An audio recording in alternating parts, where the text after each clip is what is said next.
My name is Sophia and my topic is Women in Leadership.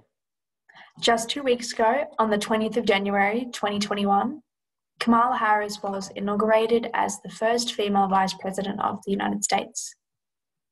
It took the United States 89,319 days to elect a female to its second highest position in the country. As the world celebrates the win for feminism, equality and diversity alike, it's crucial that the world also recognises the lack of women in overall leadership positions, both in the government and in the workplace. I recognise my privilege of being born in Australia in the 21st century.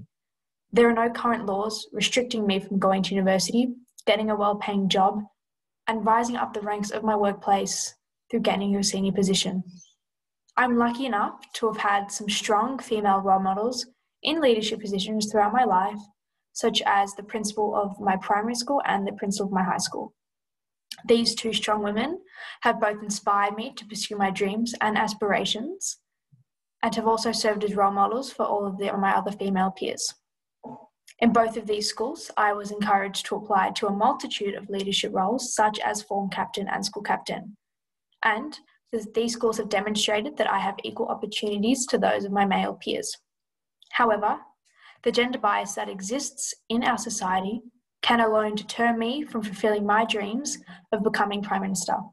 Melinda Gates, former General Manager of Microsoft, expressed that gender bias does worldwide damage.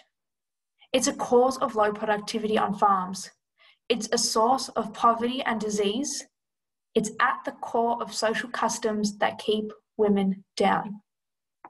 Although it has been proven by the Workplace Gender Equality Agency that companies with women in senior management roles deliver better performance and economic results, women only represented a third of all managers in Australia in 2019, and currently only make up 23% of company executives. Recently, I read an article written by the ABC detailing how countries with female leaders had better coronavirus responses, as these women are better at negotiating. Leaders such as Jacinda Ardern were able to negotiate with opposition leaders and members of government to pass bills that now allow them to be COVID-free, in contrast to countries such as America and the United Kingdom, who have over 26 million and 3 million cases respectively. Now, to bring this back to a national level, Australia saw its first female Prime Minister in 2010, Julia Gillard, who also served alongside Australia's first female Governor-General, Dame Quentin Bryce.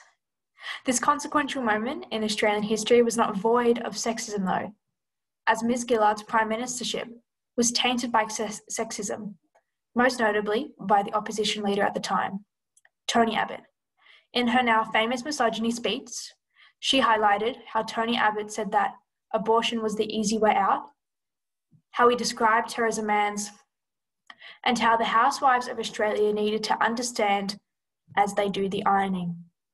As a young girl, not yet 8 years old, hearing our Prime Minister, who should be treated with the utmost respect, be degraded by a man who would later become the Prime Minister was awful. I questioned if I would face the same remarks if I chose to enter politics, or even if I had a senior management role at a future job. Often, women seeking higher management positions are deterred by the lack of respect, gender wage gap, and misogynistic stereotypes surrounding women. When interviewing my female friends and family, they often felt disheartened to pursue leadership roles as a result of the discrimination that many of the women they looked up to face.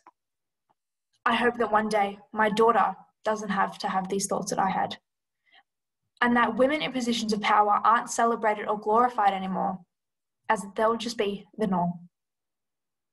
In order for this to happen, it begins with programs such as Be the Difference, designed to empower young women and show us that we are capable of anything if we put our minds to it.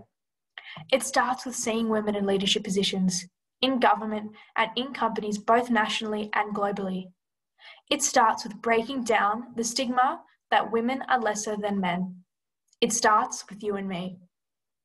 As Justice Ruth Bader Ginsburg said, women belong in all places where decisions are being made. It shouldn't be that women are the exception. Thank you.